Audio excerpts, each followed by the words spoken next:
I want to do a exercise today on compassion.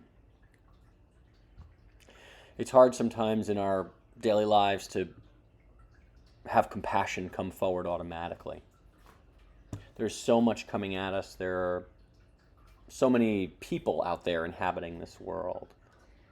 And at times, especially because we're so much in our own heads and the world is coming at us so quickly, we lose track of their humanity.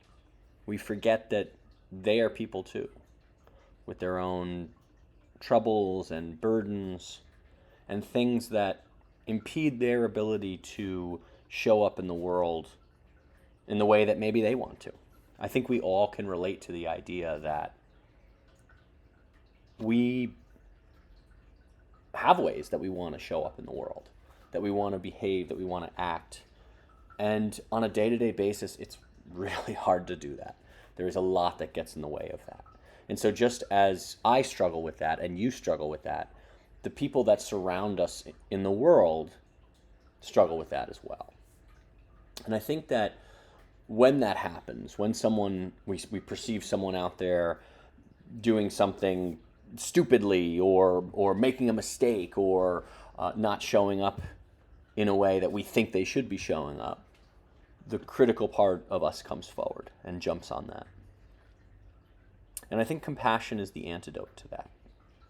It's a way to pause and to honestly recognize someone's humanity and see that they are not just some avatar in our lives that we should direct our ire at. So, for this exercise, let's just take a deep breath.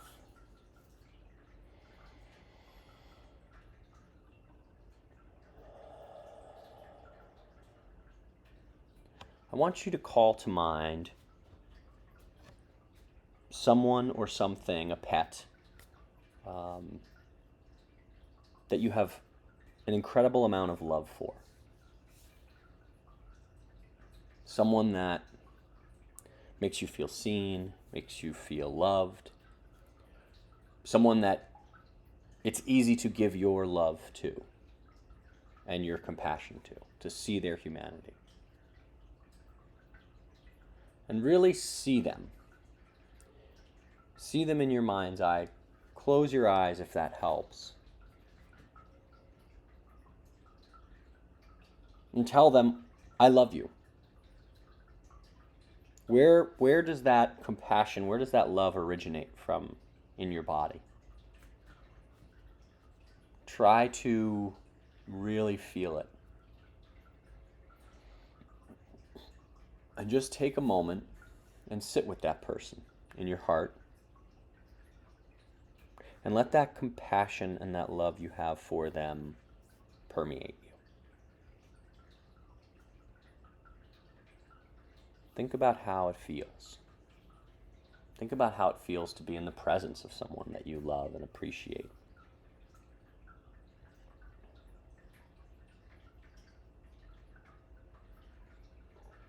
Take another deep breath.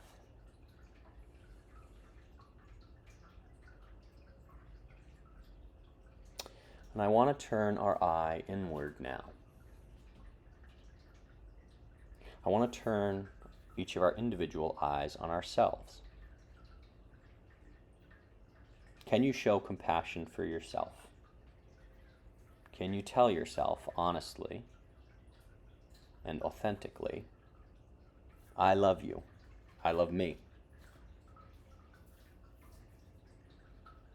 For some of us, that may feel very difficult.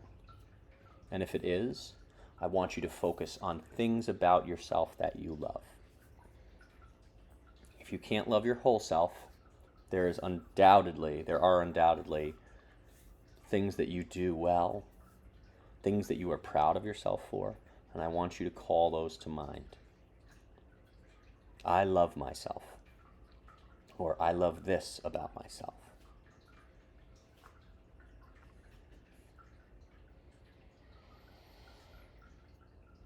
And again, really feel it. Feel it in your heart. Think about where it shows up in your body and sit with yourself for a moment.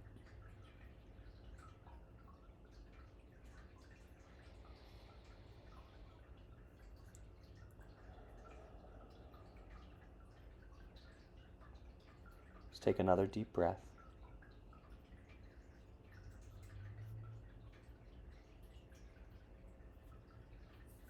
Now, if it's accessible, I want you to call to mind a moment in recent memory where someone did something that frustrated you. How did it feel to be frustrated at that person? Can you bring compassion to that person in that moment? Can you bring the understanding that maybe they were having a bad day or struggling with something? And that in that moment, your frustration was colored by whatever they were carrying as well. In the same way, picture that moment in your mind's eye. Feel what it would have felt like to bring compassion to that moment. And tell that person, have them in your heart, and say, I have compassion for you. Feel that compassion for them, for whatever they're struggling with.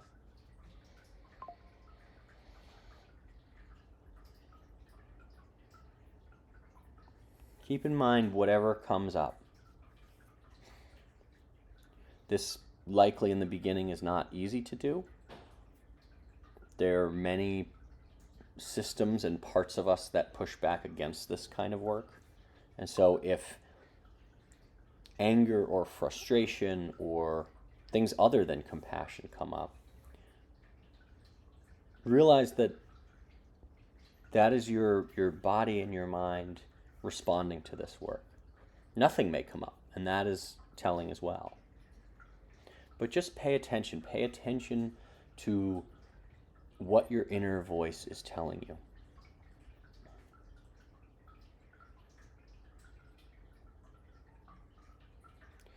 The last thing we're going to do is turn our attention to someone we find incredibly frustrating.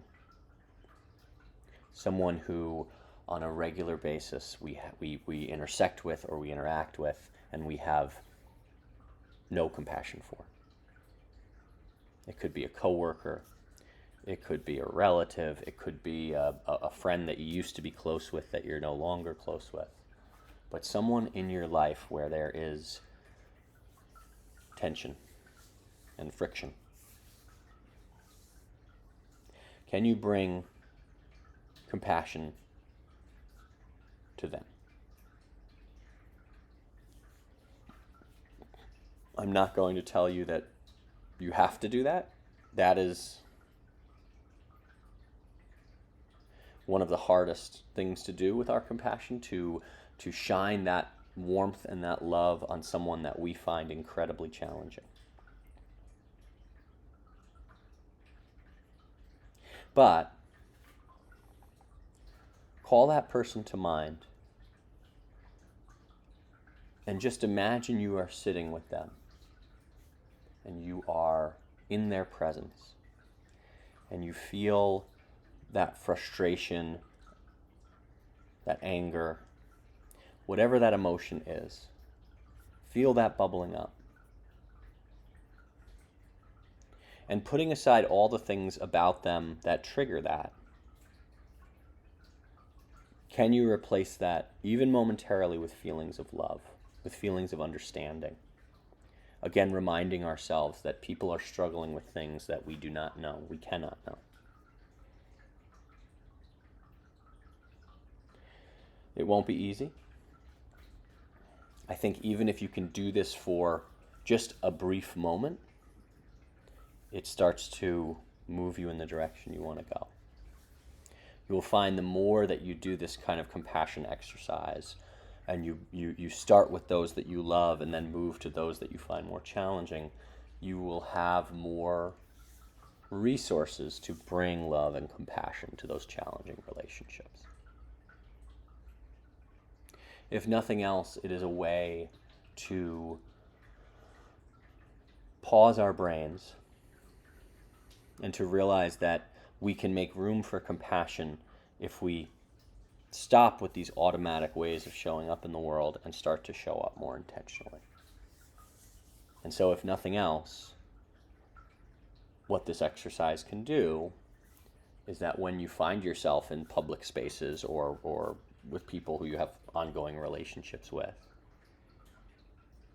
that compassion can come forward more readily because you have trained the muscle with exercises like this.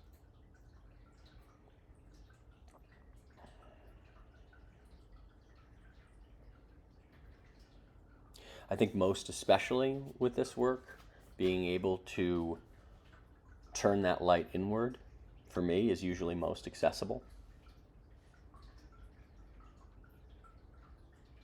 Telling myself, I love you, I'm proud of you. So as you go about your day to day, all other people aside, just remind yourself of that. You might not mean it in the beginning, and that's okay. The mind gravitates towards what we tell it. So the words I love you eventually do manifest love. I'm certain of it. I thank you for showing up today. I wish you peace and love and patience as you go about your day. And I'll see you back here next time.